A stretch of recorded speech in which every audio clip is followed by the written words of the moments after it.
ओम श्री कृष्ण वंदे जगद्गुरु। मारा वाला गीता सत्संग प्रेमी सज्जनों, आजना सत्संगनी रूपरेखा प्रथम गीता अध्याय 10 विभूति योग श्लोक नंबर 10 નું પ્રથમ ગાન, તેના અર્થનું વાંચન, ગીતા જ્ઞાન ગંગામાં પધારેલા સજ્જનોનું સ્વાગત, શ્લોકનું સરળ ગુજરાતી ભાષામાં સત્સંગ, મધ્યમાં કોમેન્ટના પ્રશ્નોનો સંક્ષિપ્તમાં જવાબ, ફરીથી શ્લોકનો ટૂંકમાં સાર અને છેલ્લે સમાપન। તો આ રીતે મિત્રો જોતા રહો અને જોડાતા રહો ગીતા જ્ઞાન ગંગાના સત્સંગમાં। તો આવો આપણે સૌપ્રથમ આજના શ્લોકનું ગાન કરીએ। વાલા મિત્રો, પ્રથમ શ્લોકનું ગાનથી આપણી જીભ પવિત્ર કરીએ। શ્લોક નંબર 10। तेषा सततं युक्तानां भजन्तां प्रीतिपूर्वकं ददामि बुद्धियोगं तं येन मामुपयान्ति ते। निरंतर मारा ध्यान वगैरेમાં પરોવાયેલા અને પ્રેમથી ભજનારા એ ભક્તોને ખૂબ એવા તત્વજ્ઞાન રૂપી યોગ આપું છું, જેનાથી ભક્તો મને પામે છે। તો મિત્રો, અહીં ભગવાન પોતાના વિશેષ ભક્તોને ખાસ બુદ્ધિ યોગ આપે છે, સૂક્ષ્મ બુદ્ધિ આપે છે, જેને ઋતુંબરા પ્રજ્ઞા કહેવાય છે, જેનાથી ભક્તો ભગવાનને આસાનીથી પામી જાય છે। મિત્રો, શ્લોકના અર્થને વિસ્તારથી ગુજરાતી ભાષામાં શ્રવણ કરીએ તે પહેલાં આપણી ગીતા જ્ઞાન ગંગા ગીતા સત્સંગમાં ઉપસ્થિત સર્વ જૂના અને નવા ગીતા સત્સંગ પ્રેમી સજ્જનોનું હાર્દિક સ્વાગત છે। સૌના હૃદયમાં પરમાત્માને પ્રણામ કરી સૌને મારા જય શ્રી કૃષ્ણ, જય માતાજી, રાધે રાધે। મિત્રો, આપણે સૌ સાથે મળી દિવ્ય ગીતા જ્ઞાનના પ્રવક્તા ભગવાનનો જયઘોષ કરીએ। बोलिए कृष्ण कन्हैया लाल की जय, गीता ग्रंथ की जय, सनातन धर्म की जय। तो मित्रों, अपनी गीता ज्ञान गंगानी आध्यात्मिक यात्राમાં એકી સાથે आपने 4 મહાલાભ મળશે। કયા કયા મિત્રો? તો પ્રથમ, ગીતા શ્લોકના ગાનનું મહાપુણ્ય। ગીતાયા શ્લોક પાઠેન તીર્થકોટી ફલમ લભે। એ મહાપુણ્યના પ્રતાપે બીજો લાભ થશે ઈશ્વર કૃપા। ઈશ્વર કૃપા સિવાય ભક્તિમાં આગળ નથી વધાતું, ગુરુ નથી મળતા। ત્રીજી કૃપા, ઈશ્વર કૃપાથી જ ગુરુ કૃપા થાય છે। ઈશ કૃપા બિન ગુરુ નહીં। અને ગુરુની કૃપાથી જ જ્ઞાન થાય છે, ગુરુના ઉપદેશથી જ જ્ઞાન થાય છે। ગુરુ બિન નહીં જ્ઞાન, અને જ્ઞાન બિના આત્મા નહીં। ગવહી વેદ પુરાણ, પુરાણો તેનું પ્રમાણ છે કે તત્વજ્ઞાન વિના, સત્સંગ વિના કદી જ આત્માનો સાક્ષાત્કાર થતો નથી, બંધનમાંથી છૂટાતું નથી। તો મિત્રો, આ 4 લાભ આપણને અનાયાસે એકી સાથે અહીં મળી રહ્યા છે। તે અહીં શ્લોકના ગાનથી મહાપુણ્ય, ઈશ્વરની કૃપાથી સ્વયં શ્રી કૃષ્ણ વંદે જગદગુરુના શ્રીમુખથી દિવ્ય ગીતા જ્ઞાન સત્સંગ, અને મિત્રો સત્સંગથી જ જ્ઞાન। ઈશ કૃપા બિન ગુરુ નહીં, ગુરુ બિના નહીં જ્ઞાન, જ્ઞાન બિના આત્મા નહીં। ગાવહી વેદ પુરાણ। અને મિત્રો, ખાસ વાત કે આ 4 લાભ જેનાથી મનુષ્ય જીવનના 4 પુરુષાર્થ ધર્મ અર્થ કામ અને મોક્ષ ગીતા જ્ઞાનના સત્સંગના કારણથી જીવનમાં આત્મસાત કરવામાં આવે અને આસાનીથી સિદ્ધ થઈ જાય છે।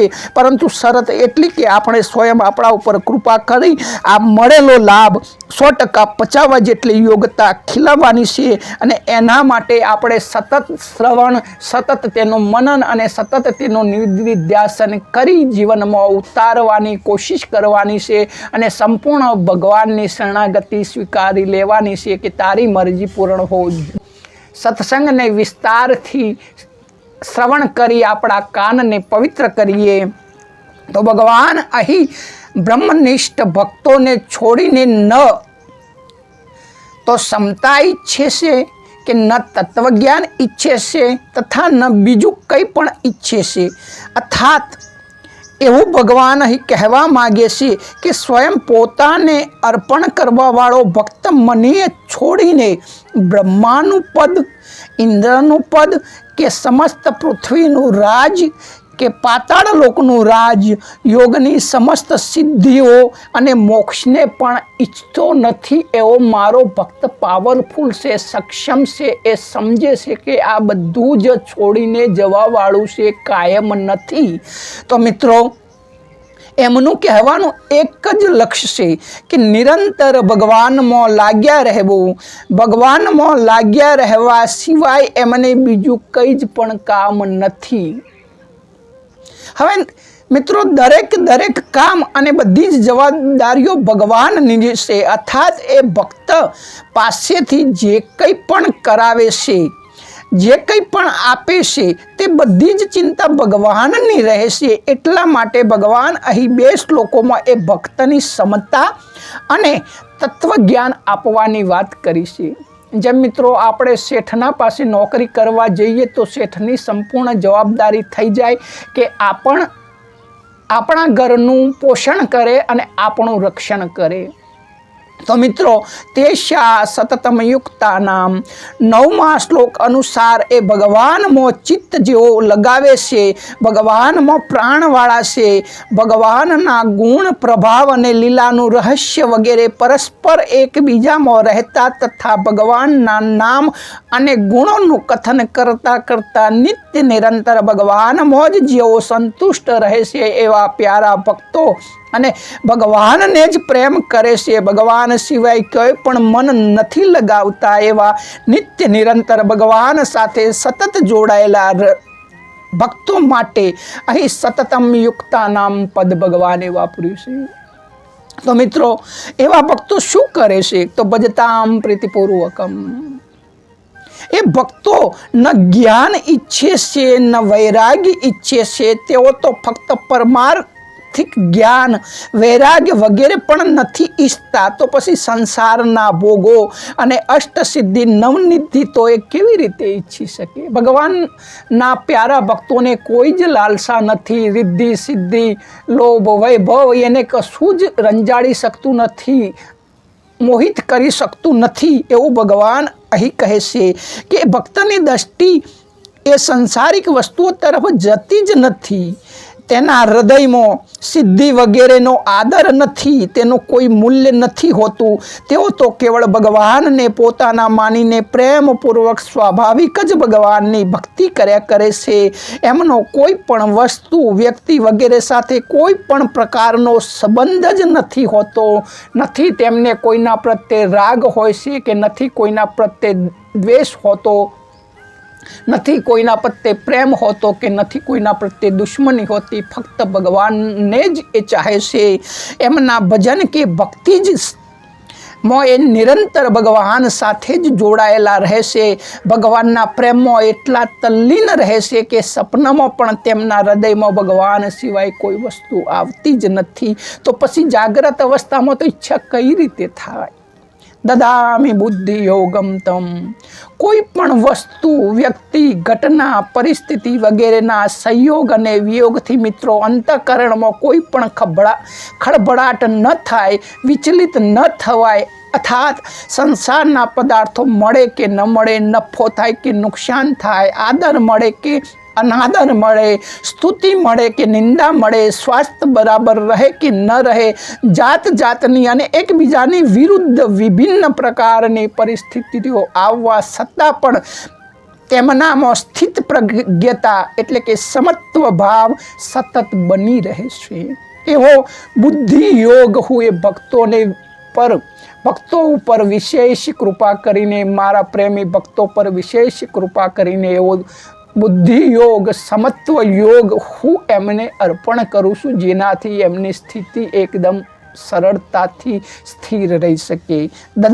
દદામીનું તાત્પર્ય એ થયું કે તેઓ બુદ્ધિ યોગને પોતાનો નથી માનતા, આશીર્વાદના સ્વરૂપમાં ભગવાનનો માને છે, પરંતુ ભગવાનનો આપેલો જ માને છે. એટલા માટે એમના માટે બુદ્ધિ યોગને લીધે એમને પોતાનામાં કંઈક વિશેષતા આવી ગઈ છે એવી માલુમ પડતી નથી, જેના કારણે એમનામાં અભિમાન નથી આવતું.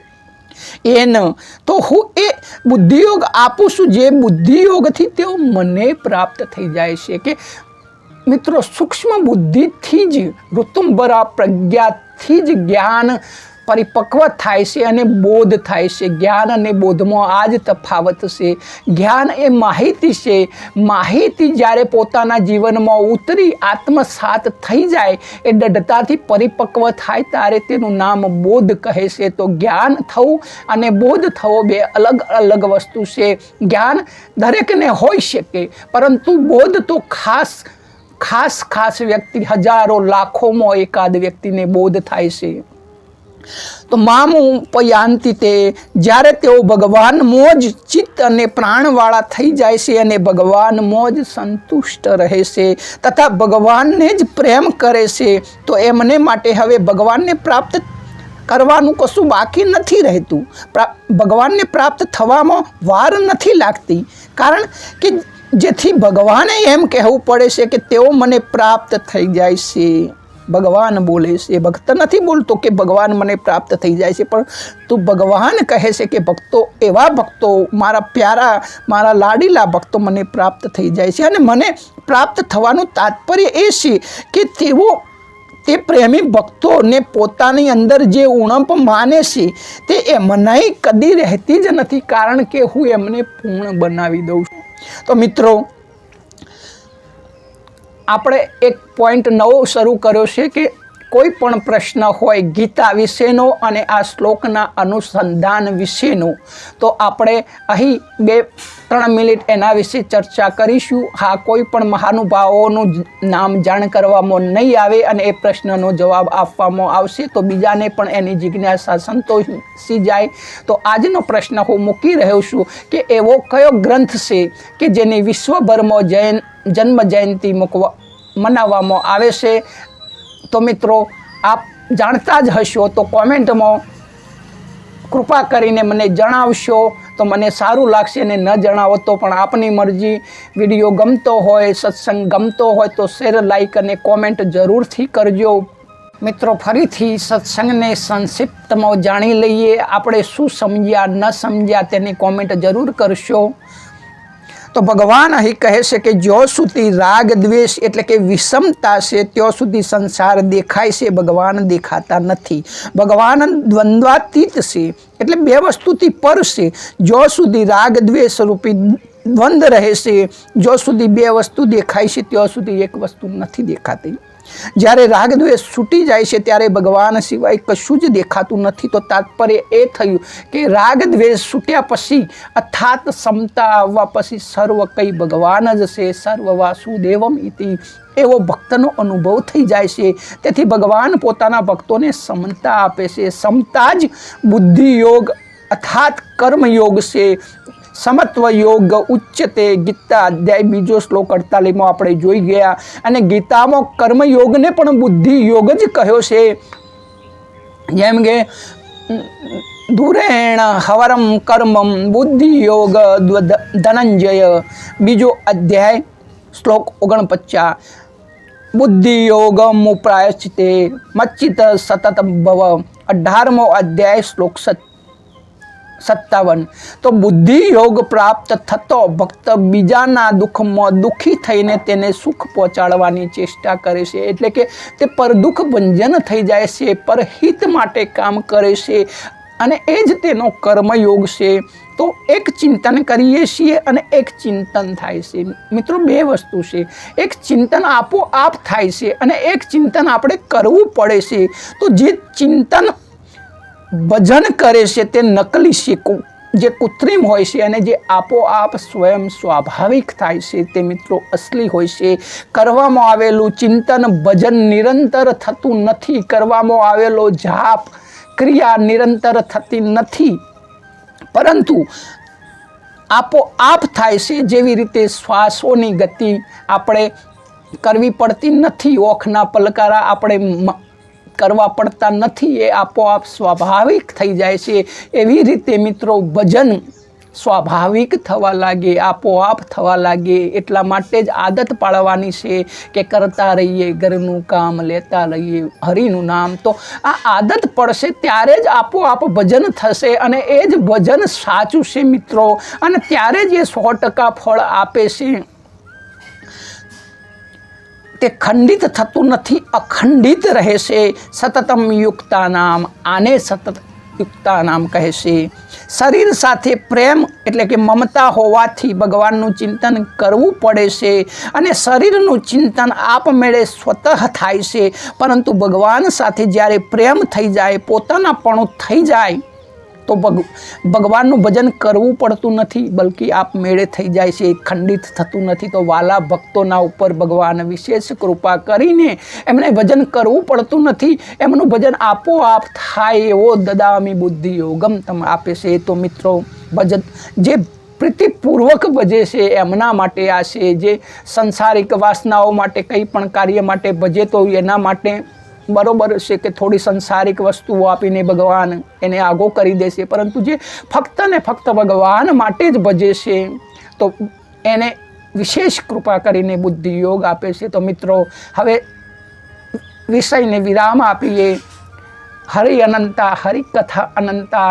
તો સત્સંગનો તો કોઈ અંત જ નથી, પરંતુ વિડીયો નો અંત લાવવો જરૂરી છે. ફરી મળીશું, ફરી મળવાના સંકલ્પ સાથે. જે કંઈ પણ સારું હતું એ શાસ્ત્રોનું હતું, ભગવાન શ્રી કૃષ્ણનું હતું, પરમાત્માનું હતું, મારા ગુરુદેવનું હતું, અને એમાં જે કંઈ પણ ખામી રહી ગઈ હોય તો મને ક્ષમા કરજો. ફરી મળીશું આગળના વિડીયોમાં. ત્યાં સુધી સૌને જય શ્રી કૃષ્ણ, જય માતાજી, રાધે રાધે.